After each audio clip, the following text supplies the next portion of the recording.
Hallelujah hallelujah. मसीह यीशु में आप सबकी सलामती हो। मेरे साथ एक नारा लगाएं,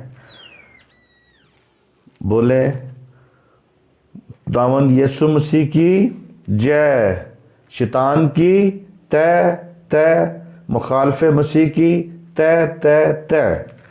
खुदा का शुक्र करते हैं कि उसने ज़िंदगी बख्शी और ज़िंदगी की हर नेमत बख्शी, और हम में से जब सीखते हैं तो मैं शुक्रगुजार हूँ उन लोगों का कि जिन्होंने अपना वक्त दिया, अपना वक्त जो है वो खर्च करते हैं, इस खुदा के पाक कलाम को सुनते हैं, और जब वो सुनते हैं तो दूसरों तक इस कलाम को पहुंचाते हैं, वो आगे शेयर करते हैं, कमेंट्स देते हैं और सब्सक्राइब करते हैं। इन सब के लिए मैं खुदावन से बरकत चाहता हूँ। इसी तरह मेरे ज़ीज़ों अच्छी लगे तो दूसरों तक आगे पहुँचाएँ, ताकि लोग जब सीखें तो खुदा के कलाम के मुताबिक अपनी ज़िंदगी को बसर करते जाएं।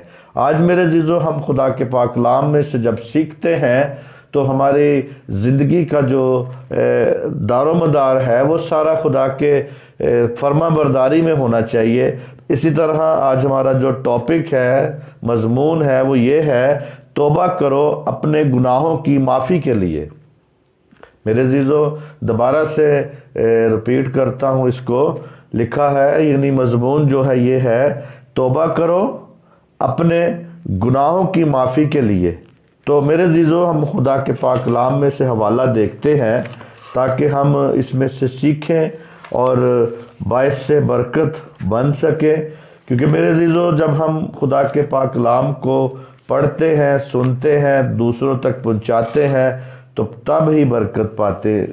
अमाल की किताब उसका 2 बाब और उसकी 38 आयत में हम देखेंगे, खुदा के पाक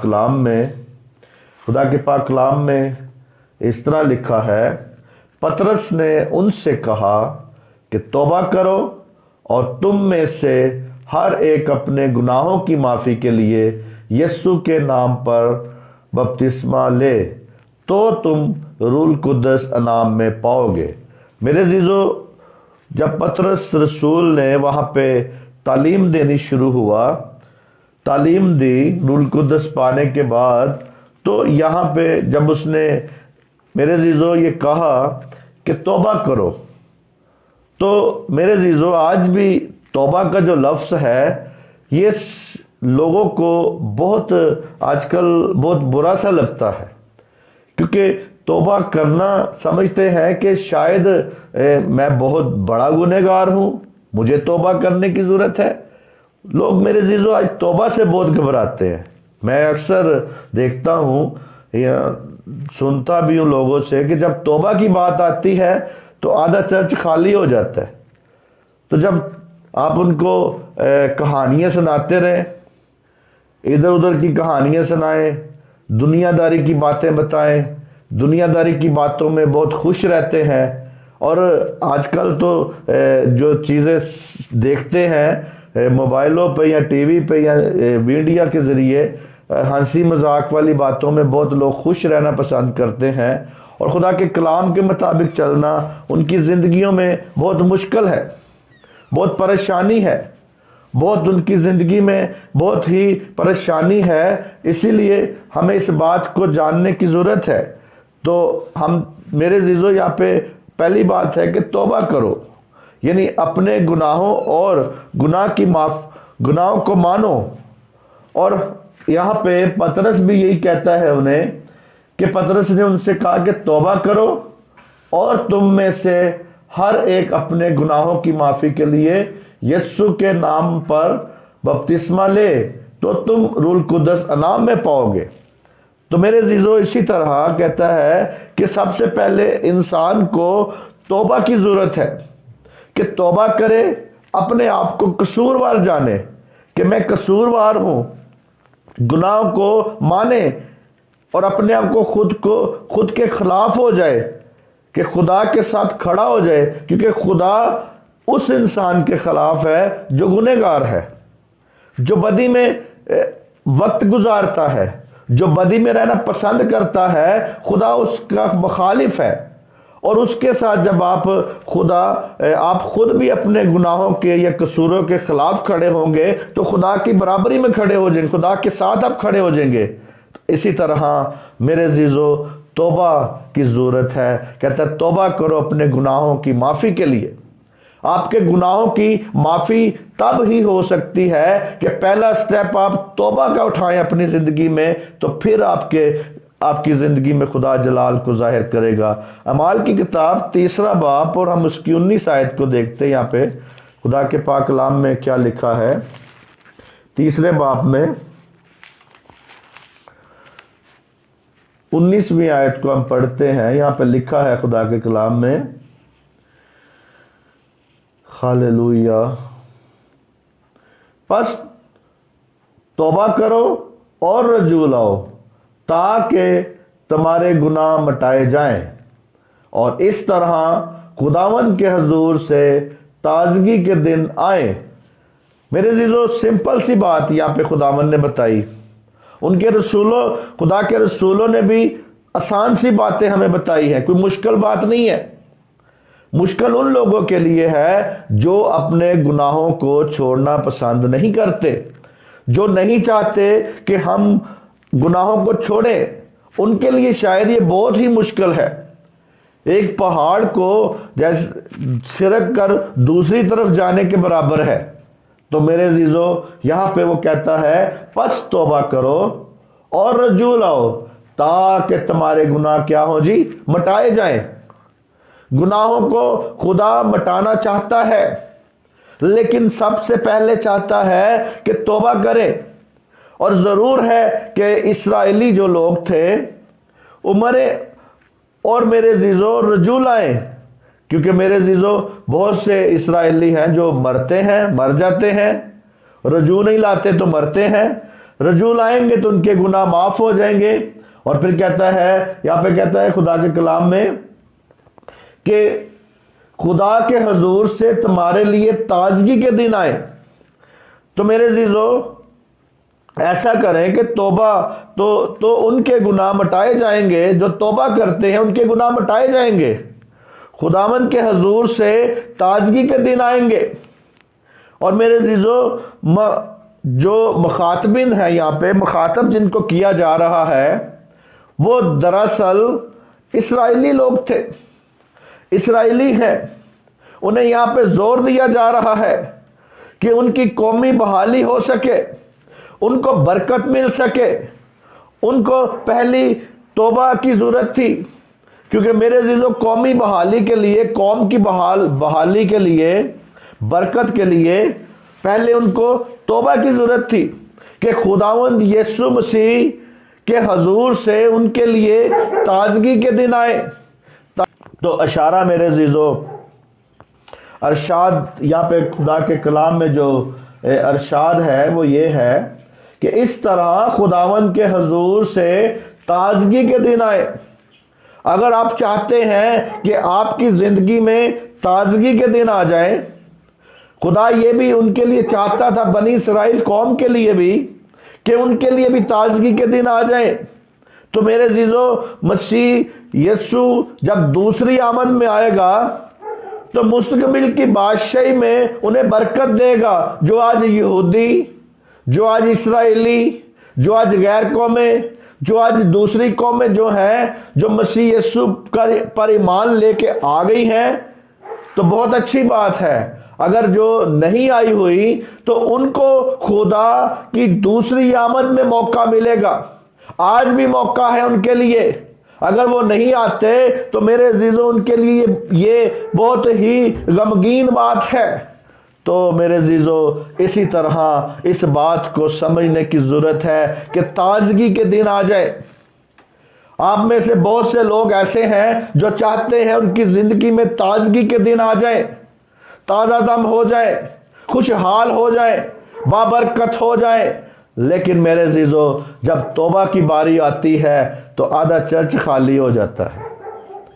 चंद लोग हैं जो बार बार जब भी कहीं तौबा की कॉल की जाती है तो बार बार मेरे अजीजों, बार बार वो इस बात को देखते हैं, इस बात को जानते हैं इस बात के लिए वो जानते हैं और पहचानते हैं कि इसी तरह वो देखते हैं रहते हैं कि जब भी तौबा की बारी की कॉल आती है तो हाथ खड़ा कर देते हैं।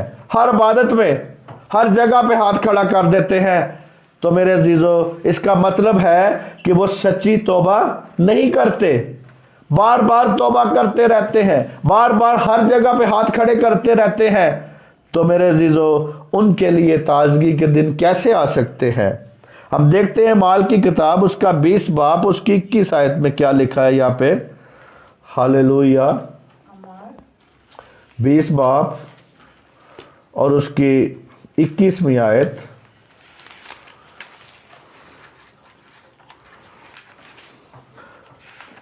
तो मेरे अजीजों, हम इस बात को जानेंगे क्योंकि आज ज़रूरी है तौबा की बात। तौबा, क्योंकि तौबा एक बहुत कॉमन सा लफ्ज़ है, जो कर लेता है उसके लिए बहुत ख़ास है, जो नहीं करता उसके लिए ये पहाड़ ही अभी तक बहुत बड़ा पहाड़ है जो उसके आगे से हटता नहीं है। 20 बाब की हम देखते हैं यहाँ पे 21वीं आयत में क्या लिखा है खुदा के कलाम में।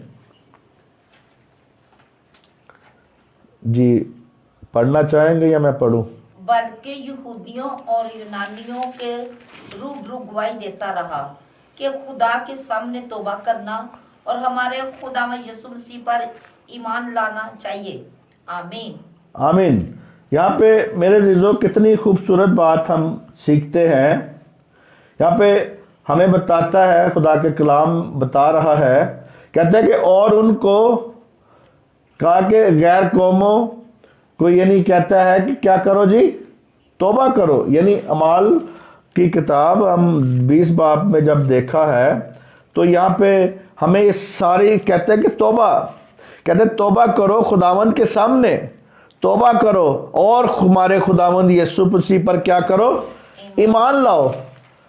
यहाँ पे ख़ास बात जो है, पहली बात यहाँ पे नज़र आती है तौबा की, कि तौबा की जाए। और कहता है कि यहूदियों के यहाँ पे कहता है, पहले कहता है कि 21वीं आयत में लिखा है, बल्कि यहूदियों और यूनानियों के रूबरू गवाही देता रहा और खुदावंद खुदा के सामने तौबा करना और हमारे खुदावंद यीशु मसीह पर क्या करना, ईमान लाना। तो यहाँ पे अंजील में दो बुनियादी अंसर हमें नजर आते हैं, दो बुनियादी बातें नजर आती हैं, जिससे कि इस बात को जाना जाए कि हकीकी तब्दीली के वाक़या में, हकीकी तौबा के लिए सबसे पहले तौबा की बात है, उसके बाद ईमान होना ज़रूरी है। ईमान होना भी ज़रूरी है। अंजील के जैसे अंजील मुकद्दस में के दो, एक सिक्का है, वो अंजील मुकद्दस एक सिक्का है, उसके दो रुख हैं। एक उसका रुख जो है वो ये है कि तौबा की जाए, दूसरा उसका ये रुख है कि ईमान लाया जाए।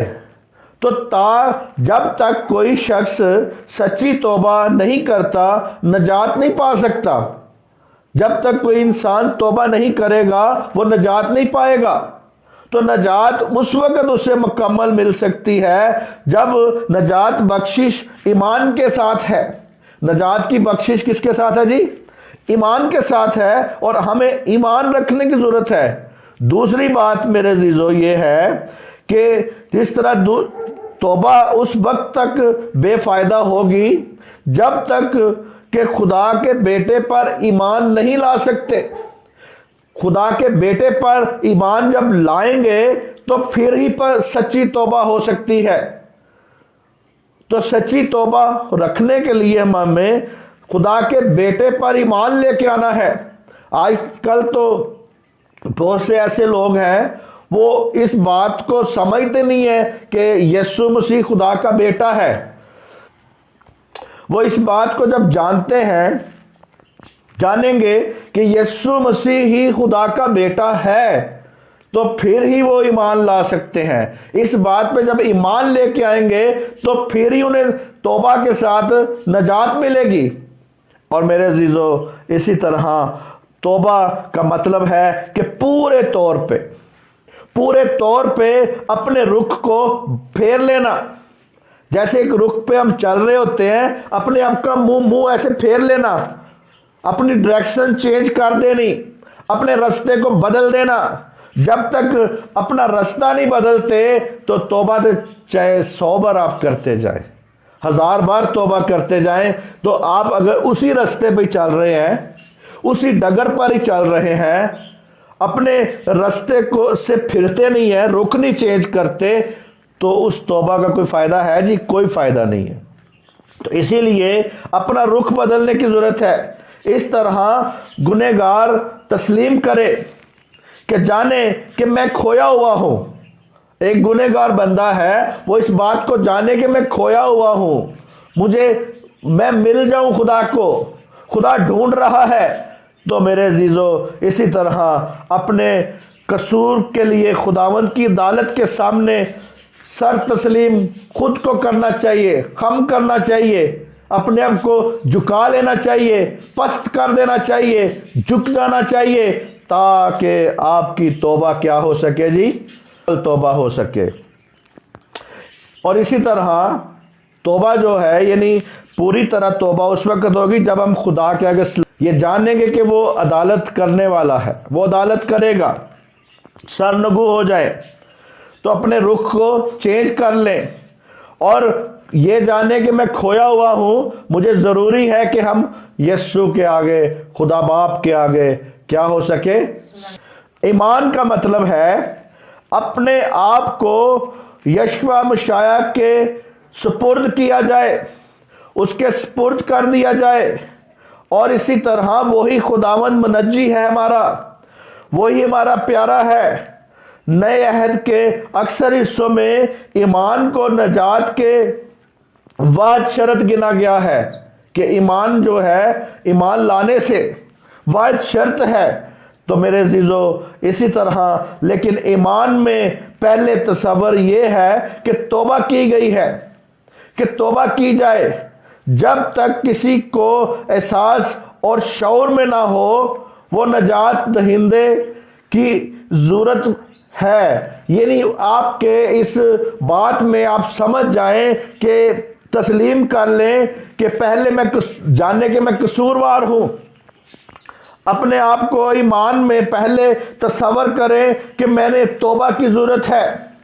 और जब तक ये एहसास ही ना इंसान के बीच में हो, तो उसकी तौबा अमल है मेरे अजीजों।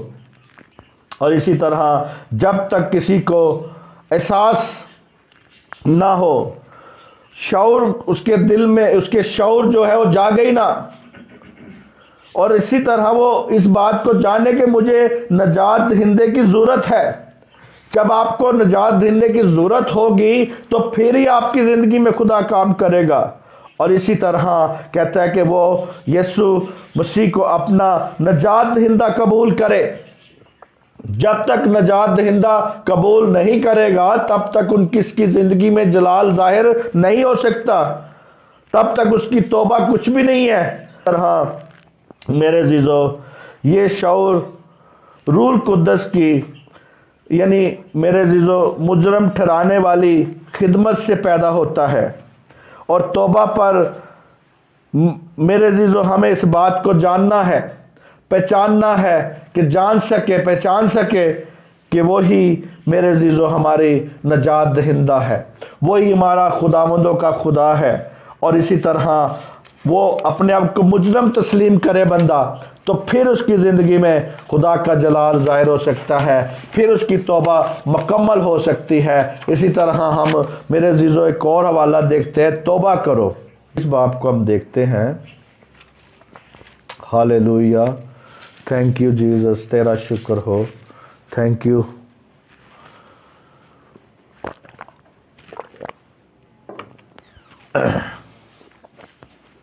जी 26 बाब की हम देखते हैं माल 18 और 20 आयत, 18 से 20 आयत तक।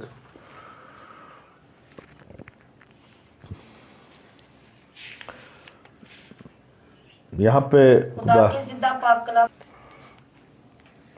26 बाब और उसकी 18वीं आयत से लेकर 20वीं आयत तक। कि तूने उनकी आंखें खोल दे ताकि अंधेरे से रोशनी की तरफ और शैतान के इख्तियार से खुदा की तरफ रजू लाएं और मुझ पर ईमान लाने के बायस गुनाहों की माफी और मुकद्दसों में शरीक होकर मराज पाएं। हालेलुया।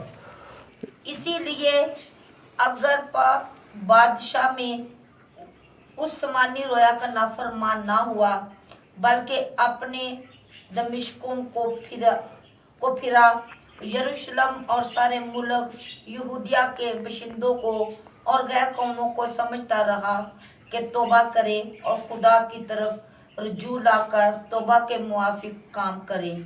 आमीन। आमीन। मेरे अजीजों, पौलुस रसूल का जो काम था वो बताया गया है, और यहाँ पे जो ख़ास बात हमें 18वीं आयत में नज़र आती है वो ये है कि जब तू उनकी आंखें खोल दे ताकि अंधेरे से रोशनी की तरफ आ जाए। यानी यहाँ पे रसूल जो है रिक्वेस्ट करता है खुदा के सामने कि तू इनकी आंखों को क्या कर दे, खोल दे, ताकि अंधेरे से रोशनी की तरफ आ सके और शैतान के इख्तियार से खुदा की तरफ रजू करें, शैतान के इख्तियार से निकल जाए। तो आज भी मेरे अजीजों, मैं भी इसी तरह ही दुआ करता हूँ, मैं भी इसी तरह कहता हूँ कि लोग शैतान की इख्तियार से निकल जाए, निकल के वो खुदा की तरफ रजू करें। और कहता है और मुझ पर क्या करें, ईमान लाए, और मुझ पर ईमान लाने के बायस गुनाहों की माफ़ी और मुकद्दसों में शरीक होकर मिरास पाएं। और कहता है इसलिए आए अगर बादशाह मैं उस आसमानी रोया का नाफरमान ना हुआ बल्कि पहले दमश्कियों को, फिर यरूशलेम और सारे मुल्क यहूदा के बाशिंदों और गैर कौम को समझाता रहा कि तौबा करो। क्या करो जी? तौबा करो। तो यहां पे कहते हैं तौबा करो, खुदा की तरफ रजू लाकर तौबा के मुआफिक काम करो। मेरे जो तौबा तो बहुत से लोग कर लेते हैं, लेकिन तौबा के मुआफिक काम नहीं कर रहे होते। तो यहाँ पे हमें इस बात में खुदा के कलाम में बात नजर आती है कि तौबा के मुआफिक काम करें, कि मसीह पर ईमान लाने। क्या करें? मसीह पर ईमान के वसीला से उनके गुनाहों की माफ़ी है। आज भी जो लोग ईमान लाएंगे, तौबा करेंगे, उनके गुनाहों की माफ़ी तब ही होगी, मुकद्दसों में शरीक तब ही होंगे जब वो ईमान लाएंगे, जब वो मसीह को अपना शख्सी नजात दहिंदा मानेंगे, तो मुकद्दसों में शरीक होकर मिरास पाएंगे। बड़ी 18वीं आयत में कि उन सारी बातों का नमूना खाका पेश करता है। यहाँ पे वो 18वीं आयत में खाका ये है कि अंधेरे से छुड़ाई जाएंगी वो कौम, यानी अंधेरे से छुड़ाई जाएगी वो जान जो है। यहाँ पे कहता है अंधेरे, उनकी आंखों की उनकी आंखें खोल दे ताकि अंधेरे से निकलकर किस में आ जाए जी? रोशनी में आ जाए। यानी अंधेरे से छुड़ाई जाएंगी, शैतान के इख्तियार से आजाद की जाएगी वो रूह, वो इंसान जो है, वो रूह जो है, वो खुदा शैतान के इख्तियार में है तो शैतान के इख्तियार से आजाद की जाएगी, गुनाहों की माफी उसकी होगी, और खोई हुई मिरास जो है वो उसको बहाली मिल जाएगी। कि आपकी जो खोई हुई मिरास है, क्योंकि मिरास के तौर पे हम बाप से पाते हैं, इसी तरह जो यीशु मसीह की मिरास है वही हमारी मिरास होनी चाहिए। ये मेरे अजीजों, वही हमारी मिरास है। वही हमारी मैरास के लिए होना चाहिए। यहाँ पे 19वीं आयत में कहता है, अगर बादशाह कहता है कि मैं आसमानी रोया से नहीं फिरा, उससे नाफरमान नहीं हुआ, बल्कि मैंने उस काम को मैंने किया, पहले दमिश्क के लोगों को सिखाया, उनको बताया, फिर यरूशलेम वालों को, फिर सारे यहूदिया के बाशिंदों को, और फिर गैर कौमों को भी मैंने बताया, और फिर उसके बाद समझाता रहा।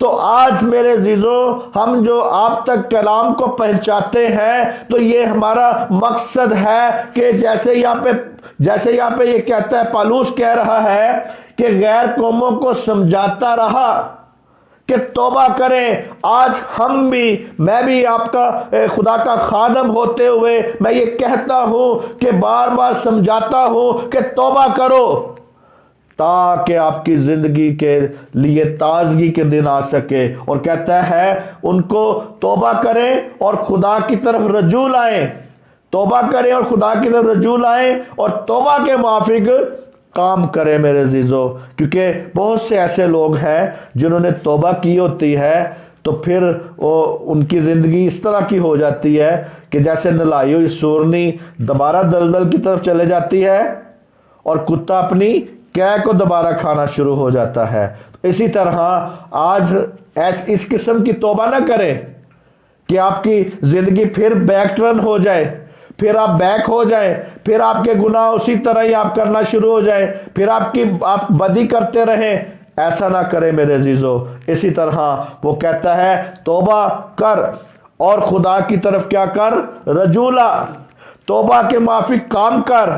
और मेरे जीजो इसी तरह हम देखते हैं लूका की इंजील उसका 24 बाब और उसकी 47 आयत, 24 बाब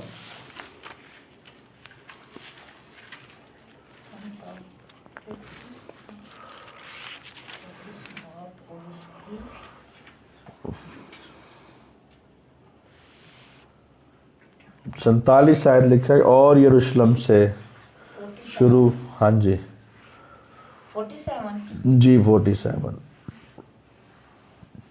और यरूशलेम से शुरू करके सब कौमों में तौबा और गुनाह की माफी की मनादी उसके नाम से की जाएगी।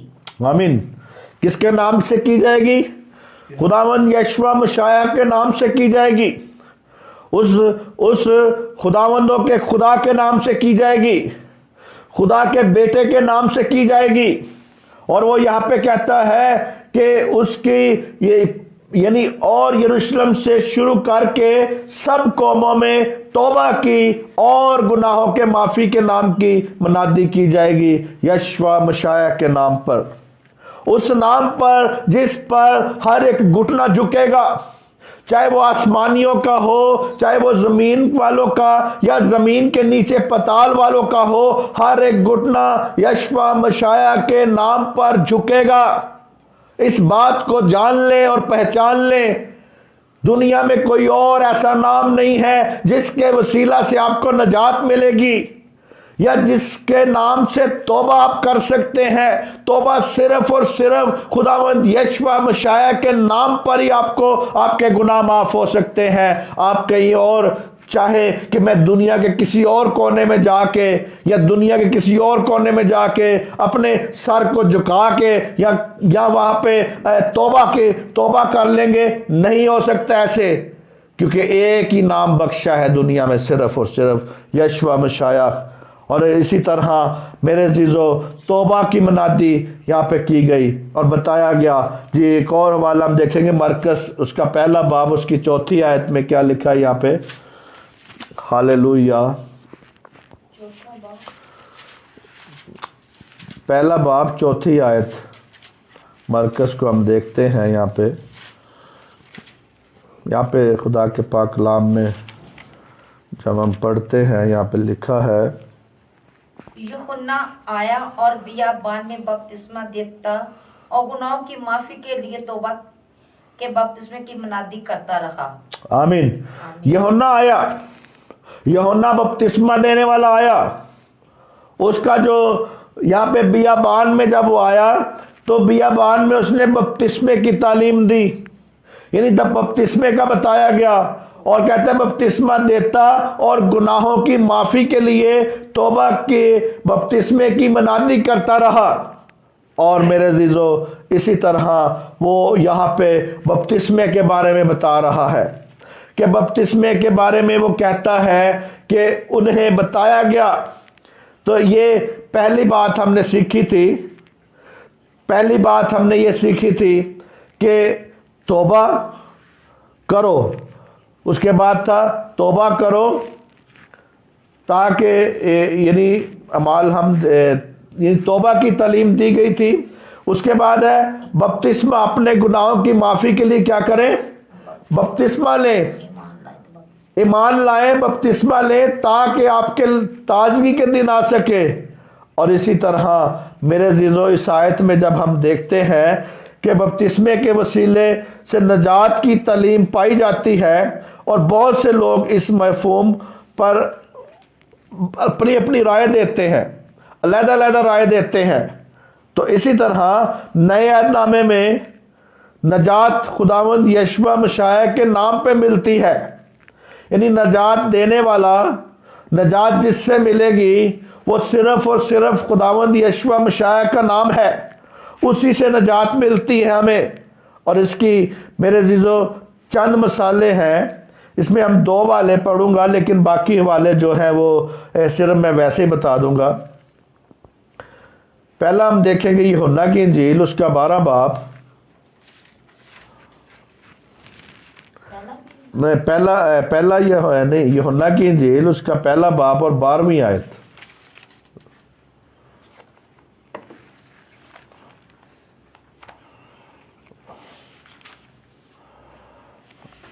वो अपने घर आया और उसके अपनों ने उसे कबूल ना किया, बल्कि जितनों ने उसे कबूल किया उसने उन्हें खुदा के फर्जंद बनने का हक बख्शा, यानी उन्हें जो उसके नाम पर ईमान लाते हैं। आमीन आमीन। यहाँ पे हमें ये बात मिलती है कि जितनों ने उस पर ईमान लाए उनको किसका हक बख्शा जी? फर्जंद बनने का हक बख्शा, बेटे बेटियां बनने का हक बख्शा। और जितनों ने ईमान ले आए उनको हक बख्शा गया, और जिन्होंने ईमान नहीं लाए वो तो किसी लिस्ट में नहीं आ सकते।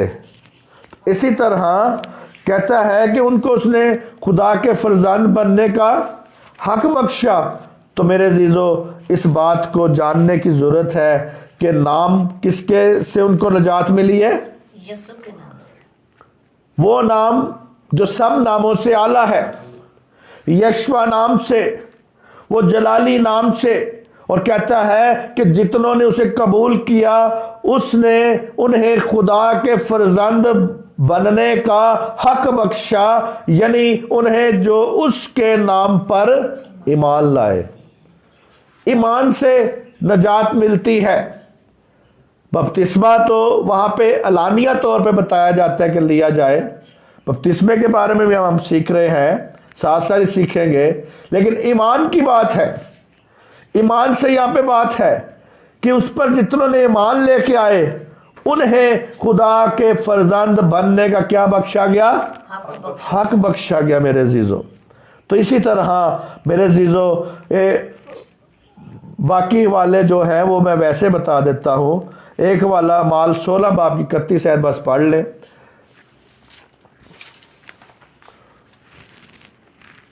माल 16 बाब उसकी हम 31वीं आयत को देखेंगे खुदा के पाक कलाम में।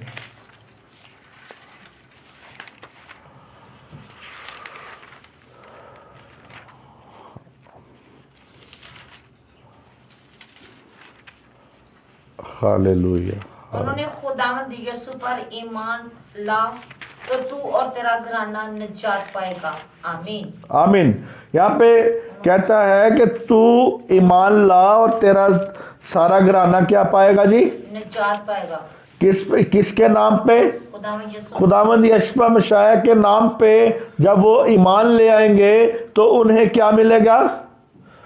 यानी फर्जंद बनने का, ये उनके गुनाह माफ़ होने का, यानी पूरा घराना नजात पाएगा। तो मेरे अजीज़ों, इसी तरह मैं कुछ हवाले बता देता हूँ, आप बाद में पढ़ लें। यूहन्ना 3 बाब उसकी 16 और 36 आयत, यूहन्ना 6 बाब उसकी 47 आयत, रोमियो 10 बाब उसकी 9 आयत। तो इसी तरह हम एक और मिसाल देखते हैं दूसरी की इंजील उसका 23 बाब, एक और मिसाल हम यहाँ पे डाकू की देखते हैं। 23 बाब उसकी 43 आयत में क्या लिखा है? ये लूका की इंजील 23 बाब उसकी 43 आयत।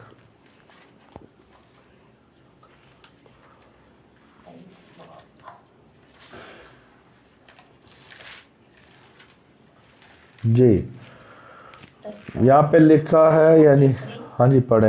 मैं तुझे सच कहता हूँ कि आज ही तो मेरे साथ फरदौस में होगा। आमीन। ये मुबारक यीशु मसीह के मुंह से, उनके मुबारक मुंह से ये अल्फाज निकले हैं। उन्होंने कहा, सलीब पर जब डाकू वहाँ पे था तो उसे कहा गया कि मैं तुझसे सच कहता हूँ कि तू आज ही मेरे साथ फरदौस में होगा। तो मेरे अजीजों, सलीब पर डाकू ने बपतिस्मा लिया था जी? नहीं। बगैर बपतिस्मे के नजात की यकीन दहानी करवाई गई वहाँ पे। तो इसी तरह ये वाक़या उस हकीकत को आश्कारा करता है कि नजात का दारोमदार तौबा और ईमान पर है, यानी तौबा और ईमान पर हमें नज़र आ रहा है। जैसे अंजील के सिक्के के 2 रुख हैं, एक तौबा और दूसरा ईमान है। लेकिन हमें इस बात को जानने की ज़रूरत है, क्योंकि एक बात को डीपली जब हम सीखते हैं, उसको सिखाने के लिए आपको कुछ उस तरफ भी लेके जाने की ज़रूरत है, ताकि आप बहुत से लोग ऐसे हैं वो यही कहते हैं कि जी लो जी तो उसने बपतिस्मा नहीं लिया, डाकू ने बपतिस्मा लिया लेकिन उसको फरदौस में कहा गया। तो मेरे अजीज़ों, यहाँ पे वो कहता है कि तू आज ही मेरे साथ कहाँ पे होगा? फरदौस में होगा। तो तौबा और ईमान पर है। ये ऐलान करता है कि नजात का अंसर, हमारे सैक्रामेंट जो हैं उनको पूरा करने से हमें नजात नहीं मिलती, कि हम अपने सैक्रामेंट को पूरा करने की कोशिश करते हैं कई बार, तो लेकिन ईमान नहीं रख रहे होते। कई लोग सैक्रामेंट को बहुत पूरा करते हैं लेकिन तौबा नहीं करते, तौबा की तरफ ही नहीं आते, मसीह पर ईमान ही नहीं उनका है। और मेरे अजीज़ों, मसीह पर ईमान रखते ही नहीं है।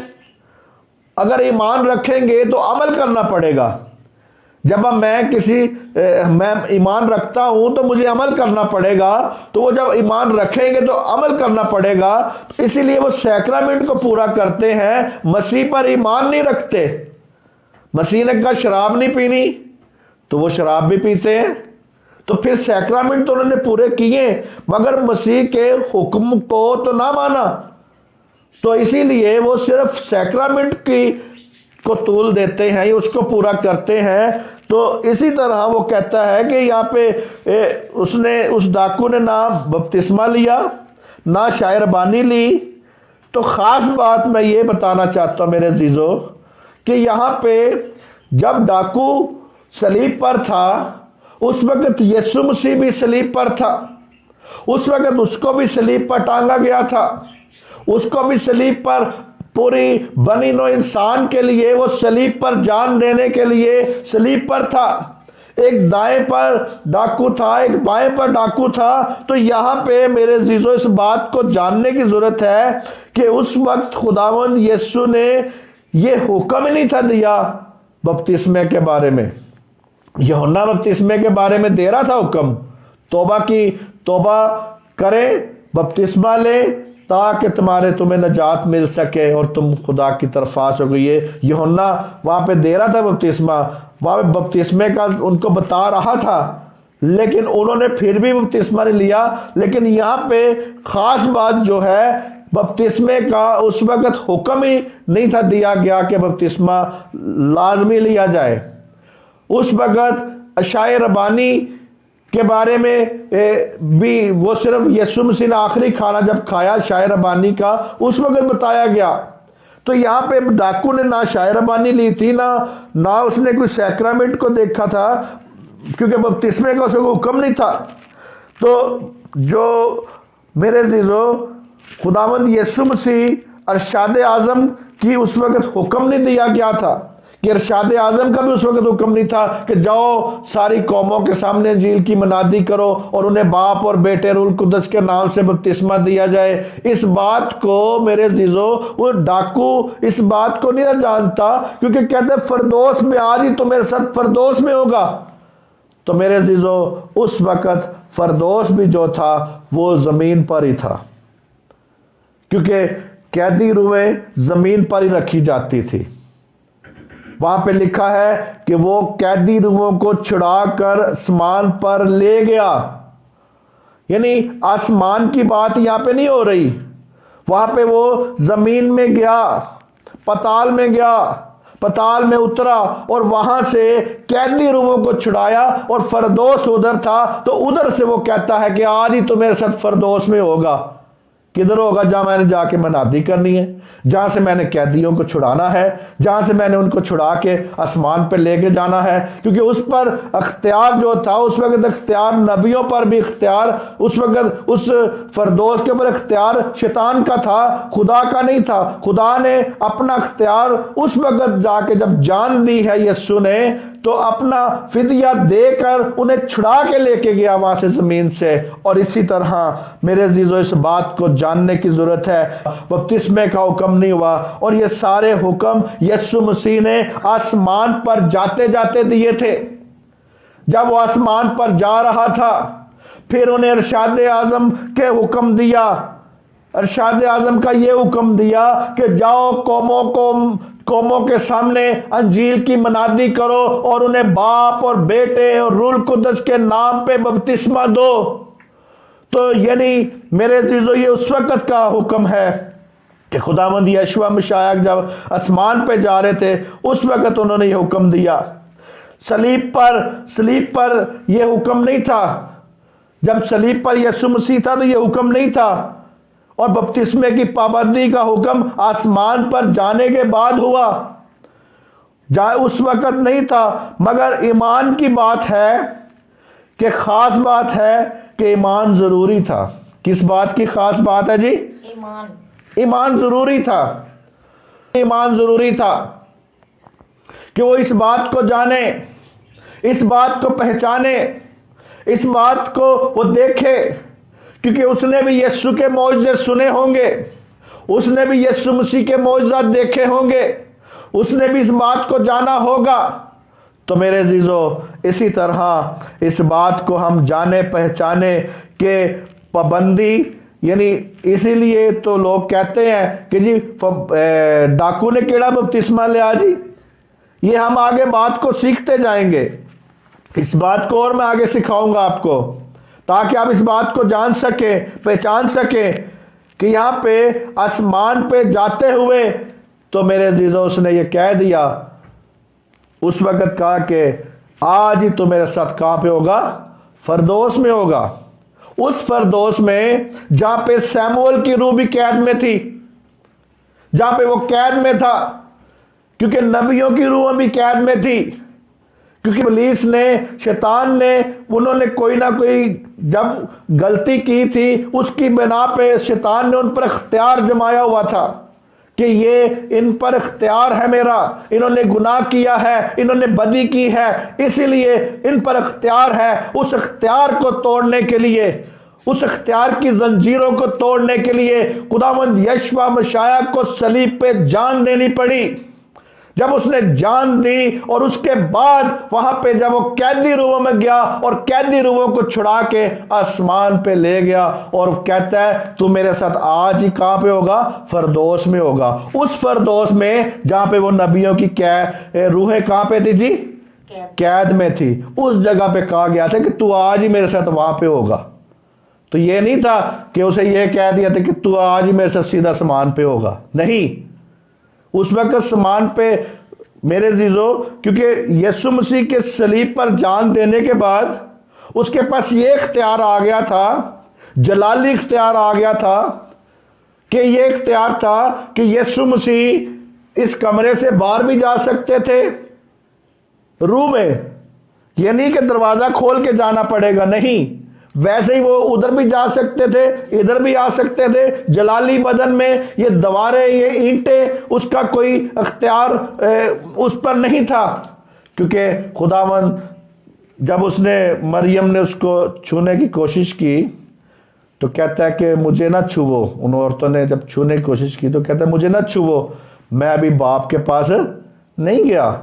तो इसी तरह उसके बाद खुदावंद का आना जाना था, इधर जाए उधर जाए, जिधर मर्जी जाए, और शागिर्दों में भी वो एकदम हाजिर हो जाता था, इधर से उधर, उधर से इधर। आज भी मेरे अजीजों वो इसी तरह ही है, आज भी जो पुकारता है उसके बीच में आ जाता है। आज भी अगर कोई चाहता है कि मेरे पास यीशु मसीह आ जाए तो उसके सामने आ सकता है। अगर कोई कहे, अगर कोई चाहे, आज भी यीशु मसीह आता है और मदद करता है और उसी तरह बात करता है जैसे उसने उसे कहा कि तू आज ही मेरे साथ क्या होगा, फरदौस में होगा। उस वक्त फरदौस ज़मीन पे था, आसमान पे फरदौस नहीं था। अब वो इख्तियार जो है यीशु ने ख़त्म कर दिया ज़मीन वाला, अभी मुक़द्दसों की रोएं आसमान पे जाती हैं।